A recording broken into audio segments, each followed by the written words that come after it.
in Raven's very first match here of our second part of our first phase of HGC Korea, they have leveled up their play quite a bit. They brought a lot of tactical strategy in terms of their composition and the decision making they were making on the decisions they were making on the big map. Cursed Hollow looked smarter than what we've seen from them in the past, so they look to be stronger, but they still couldn't close out that game. They lost a lot of the team fights there at the end, and it went over to good game.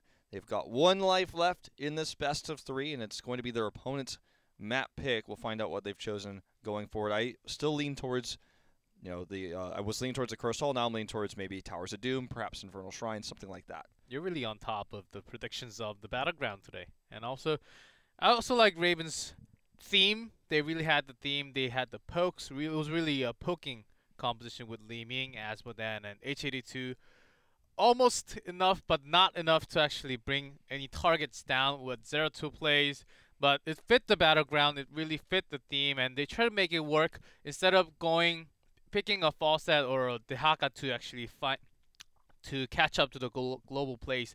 Going into that kind of theme that they want looks like it's working a lot better, and I hope they'd actually stick with those plans. Yeah, I hope so too. I hope that well, it depends on the map, right? I was going to say, I hope that we see some more H82 on the Artanis if we go to Dragonshire. That's been his best map historically on the hero. And it is going to be Dragonshire that we go to here for map 3. I think this is an unwise pick from GG, but it's not like the map decides everything. Obviously, it's a symmetrical map, and both teams will have the tools to work with. It's just that this is going to be on Raven's first pick, as well as this is the map where HA2 really shines. But still, I think this is the Raven's best chance in terms of maps. I want to see the Artanis now. I want to see that strong 4-man, and this is what I'm looking for Raven. Either that or something else they practiced for the map, because they looked really practiced on the Asmodan strategy on Cursed Hollow. Yep, as you saw before, I want to see that Graviton Vortex pulling 2 off of GG and then just having those crazy team fights and taking a victory here. Raven really needs to stay up because the Crucibles are coming right after this part, so they need to climb up their ranks a little bit here. Yeah, maybe too late for them if they can't turn it around right now. GG, not an easy opponent, but one of the easier ones they will face. They're putting up a good fight against GG. Well, what happens when they face Black? What happens when they face Tempest, Mighty, Miracle even? So, nearly beat Miracle last time. They almost close it out. Didn't really close it out with 0-2 Nova. Did not work, but the standard bans, of course, Zarya and Fast Start. You guys can even print that out and stick it on those first ban slots. Like I said yesterday, I hope you guys have screen burn reduction on your monitor. Yeah. If you don't, just take your mouse and hover over the stream a few times to make sure your it doesn't burn it in. Safe. And the Haka pick. Okay, they're not sticking with the team fight composition. They are going to follow, and they're going to they will lead it this time. Especially the Haka is such a strong solo top shriner here. Yeah, definitely is. Falstad taken immediately, so it's going to be globals versus globals. See if GG wants to go down the tank route here. Nope. I was going to say they might try to, again, weaken the pools of Diong and now Hamlin. It seems to be there's a position swap here. In Heroes of the Storm, when you announce your positions to the organization, in this case OGN, who's broadcasting this, see for EU, and today it's Blizzard and then DOTV for China. You announce your position, doesn't mean you have to play what you've announced your position to be. So even though we saw Diong playing the tank all the time, his position wasn't technically swapped. He has been playing the flex role so far here. So we're going to see the Ariel and Vala coming out, locking in the damage. And it would be cool to see just the solo damage Vala with an Artanis, even in the 4-man. It would be quite powerful, I'd say. I'm just really trying to force the issue on the Artanis. Vala has an insanely low win rate because she's played so often, by the way. Not indicative of how strong she is. Go on, sorry. And also these bans are also somewhat always too targeted against Vala, because Vala is just way too powerful if you have her with the right team comp, especially with Zarya and Tastler, as you can see all the time. And just with Ariel and Vala and Gul'dan, Raven may go right into a very powerful weapon of their team comp in this map especially. Tough to grab a ban here. They might just target ban Artanis. It's not even a bad choice. It'll be the Muradin instead. So probably going to grab ETC, which is going to give them a strong 4-man because of his power slide. And his auto attack passive can be very helpful in that as well. Tychus, I like this ban. Yes, this is a lot better than the throwaway ban they did on game number 1. They don't not necessarily that they have to have Muradin to actually ban out Tychus. Even against Dehaka or Ariel, Tychus is solid, a lot of damage with auto attacks. And also grenade to finish off. Well, this leaves GG into the Gul'dan pick. Still very, very powerful in the 4-man. ETC we already talked about. They're going to help that. And you know, both comps look very standard, very strong. Gul'dan trying to put on his best. Oh no. Oh my goodness. I was going to say Gul'dan trying to put on his best Samuro impression there, but Is this real? this is real. 2 days in a row. This time though, Tychus Tychus is is banned. banned. That's exactly what we talked about Yeah. yesterday. so this is a smarter draft than what we saw before. We're going to see Leoric, another counter attempt here. Not as good as the Tychus. Now, this Cho'Gall absolutely can work. And it's going to be really annoying to deal with in the 4-man. Dehaka is going to have that extra pressure. Raven absolutely should be able to find level 10 on this map that normally goes a bit longer than Infernal Shrines like we saw yesterday. Cho'Gall, in terms of HGC Korea Days, we are now 2 for 2 in his appearances. We'll see if we see him throughout the rest of the tournament as he's quite significantly buffed on this patch. See if GG can close it out the same way we saw yesterday as going to game number 3 on Dragonshire.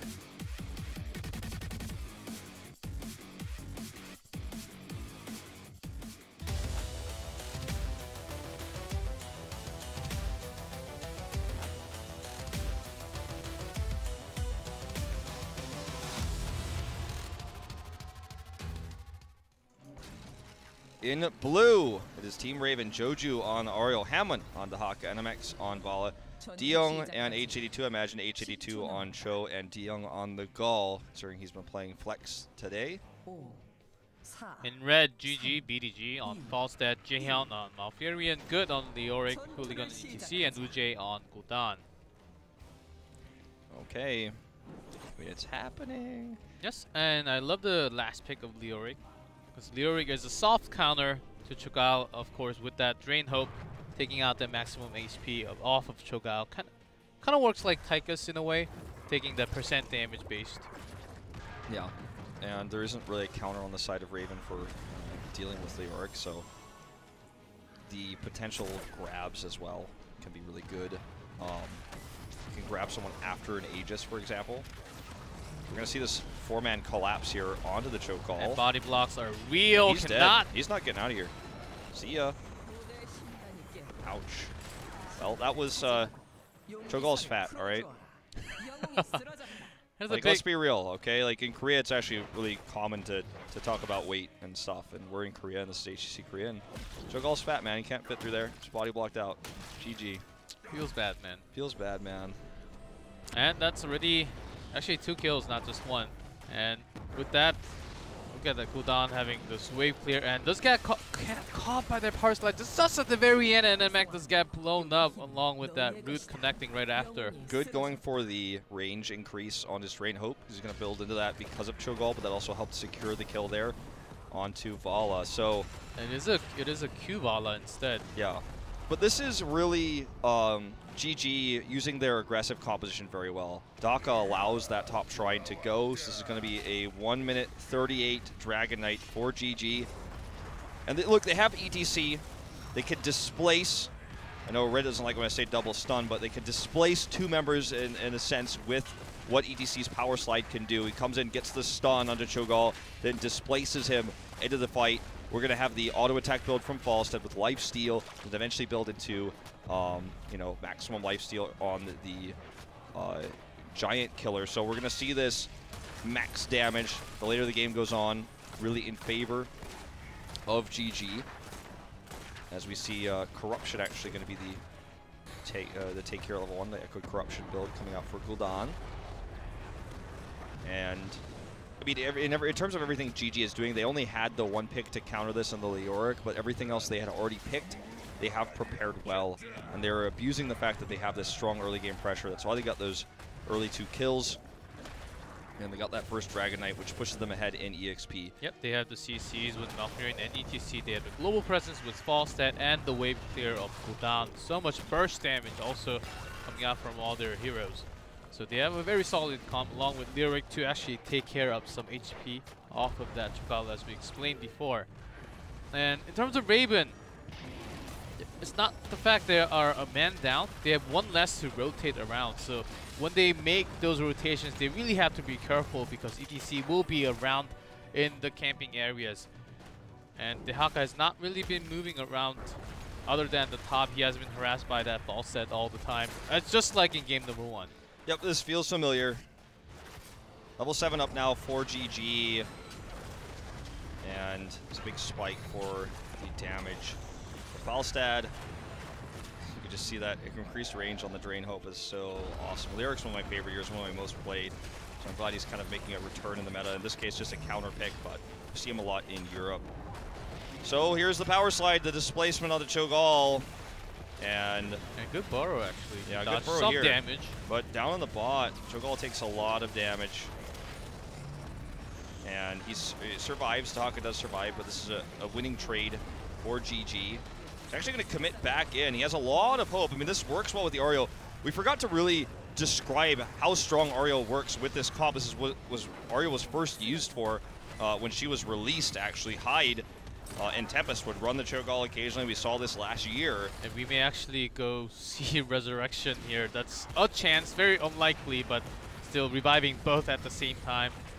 Yeah, the combo with Cho'Gall and Ariel is really, really powerful with all the massive heals you have. You don't even have to have the crown on Cho'Gall all the time either. The ball is doing a lot of extra damage. You just keep spitting those heals onto Cho'Gall, heal him repeatedly. Gall just does so much damage so quickly for no cost. Ooh, nice detainment here. Hooligan getting greedy on that shrine. Does escape though. And this game is evening up a little bit. Raven is caught up with this last exchange. And of course having Cho'Gall is very strong along with Ariel. Doesn't even necessarily have to be with Vala, as you explained. But that will be one of the questions when a big team fight breaks off later on. Which target that Ariel actually needs to protect and take care of when there are a lot of other targets with GG to focus on. Nice shove there, actually, to help get Diong out of harm's way. But if that root connected, maybe may have been a kill right there. This is a really scary moment, though. Hamlin's going to retake this, so good foresight to actually head up there immediately, knowing what was happening in the bot lane, that they were not going to be able to control this. Look at how much hope Joju has here, consistently. All the damage Gall is able to put off. Still getting a bit chunked down, though. Here's going to be another channel. The trade is won in the top lane for Falstad. This is going to be Dragon Knight, and it's going to be Heroics for a good game. And it's going to split off and soak for that EXP lead, it looks like. Dragon Knight sent to the top lane. See the worst lane to push, but this is just going to be for the EXP and lane pressure for later. Yeah, it's really looking into the later picture, as Hamlin has been harassed by the BDG a lot, and he was forced to go back home so many times. If the fort is down, then Hamlin can't really even come near that shrine. That's going to give a lot more advantage to GG. And he's just going to die here immediately. Got caught by that power slide, and Hooligan is putting on a clinic right now as to how to aggressively play ETC against this composition. Never afraid of anything, just completely aggressive on every power slide. Any opportunity, he just takes it. And this is going to be an easy fort. In fact, just going to have Falstad fly down here already. Look for the Horrify, and Cho'Gall is caught way out. Ooh, the root misses, though. Still a big power slide coming off. He's going to commit onto this fight. The big explosion goes down onto Wu Jie. Does get the kill and gets healed. Close call there. And MX is also going down. Swing! Home run. And there's the kill here onto Hamlin. This is nearly a wipe. Yep, that seemed like the first kill is the only kill that was going to happen, but Leoric against Bala and a solo kill on top. Yep. Not the most common thing you see. Still waiting for that Janitor Leoric skin. You saw that, right? The Chinese concept? Yes, I saw the concept a long time ago. That I would is love awesome. to buy it. Yes. I really want that. Should be a master skin too. Yeah, well, don't talk to everyone about master skins right now. Everyone's a little bit testy about that. But that is true. But GG already hitting that 13, having a big lead over Raven right now, over 2. Well, this is going well for GG. I know everyone's like, well, duh, but it is. They have played the comp well. They've taken every fight in their favor. They've abused Cho'Gall. They're going to abuse him again here into this Entomb. He has the crown, and he is going to be massively healed up here by Joju. Hooligan actually sneaking around way too far there, and this is going to be a retreat. This was the first engage that GG is going to regret. And a perfect disengage to actually save all of them. And I like the fact that Hooligan also chose Crowd Surfer at level 4. He can just go over the terrain and just power slide in, gets that stun, especially into Cho'Gall, which has been working so far.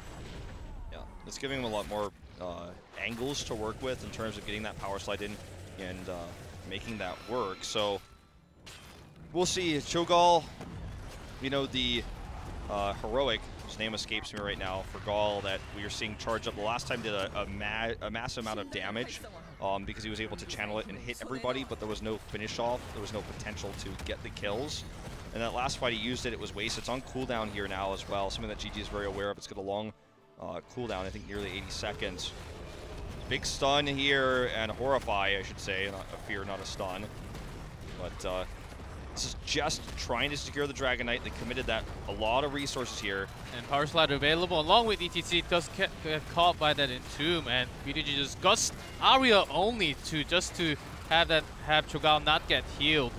Yeah, definitely trying to force Cho'Gall down there with this play. Doesn't work out for them in the first set of the engage here, but looks like it's going to be a Dragon Knight regardless. Will it be the double onto Cho'Gall? It will, with the death of Falstad on top of it, but this is going to be a keep wall down in mid. Don't forget the Siege Giant pressure in the bot lane right now that's going on. It's going to force what's little left for Raven here to split into 2 directions. If they don't, they're going to lose both basically anyways. They're already losing keep wall damage in the bot. Ariel's going to go down. She's got okay wave clear to help deal with this, which means that she's not there to heal NMX, who now gets caught by Hooligan and is going to get burned down. Trying to get back to Hall of Storms, not going to happen. Joju with the late heal, and that is going to be mid-keep for sure. Secured now, the double talent tier lead for GG.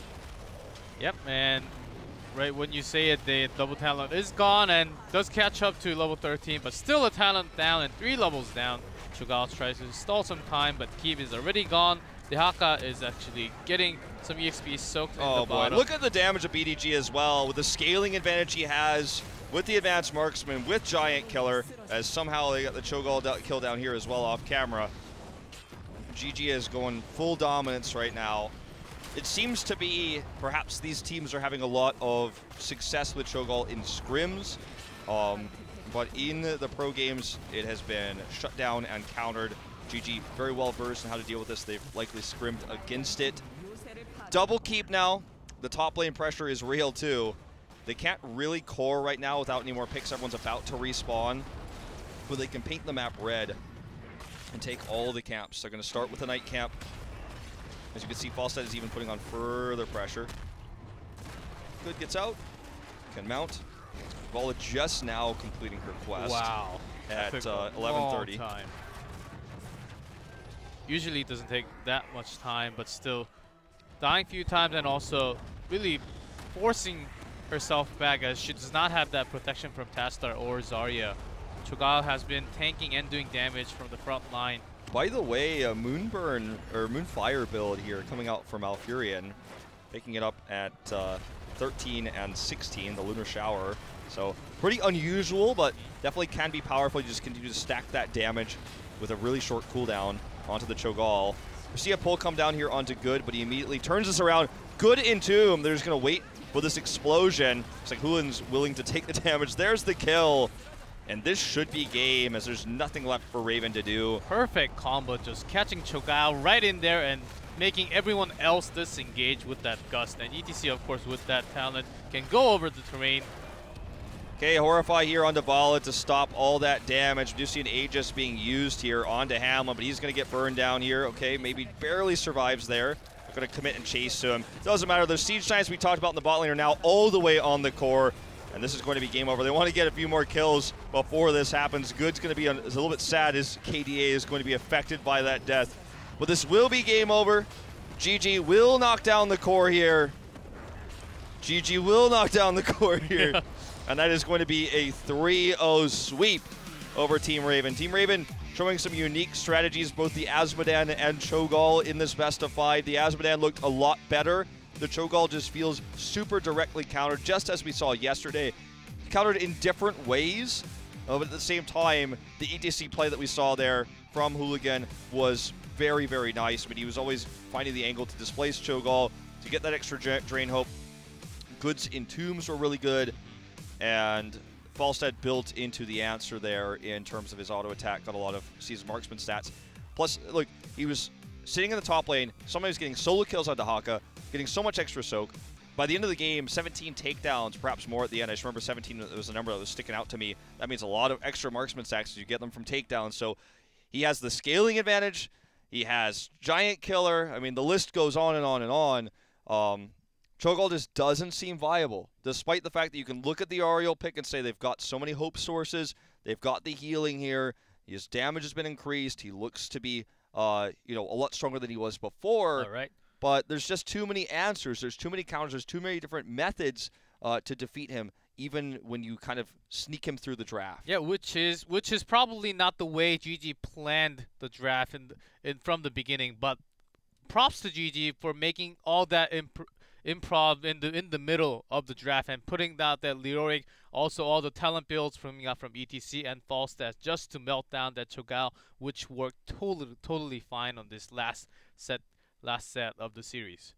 Definitely. So that is going to be the first series of the evening. I feel like Raven has a lot more hope to take a series in this second part. They seem to have leveled up quite a bit. You could feel the practice. You could feel the coordination in terms of drafting. Sometimes we saw them draft really unusual heroes. The last time it almost felt like, I don't even know if they're just trying to have fun here or what's going on. But in today's draft specifically, really solid drafting, good. You can feel the processes, the mind processes coming out. Like the Cho'Gall pick, you could see on paper, it looks like, oh, okay, they've got the Aurel, they've got Vala. This makes sense. This could be good theoretically. They also banned out Tychus. Yeah. Exactly. I'm pretty sure they saw the games yesterday, and then they made that fix, and then they brought it out, but couldn't really bring it against GG, who was the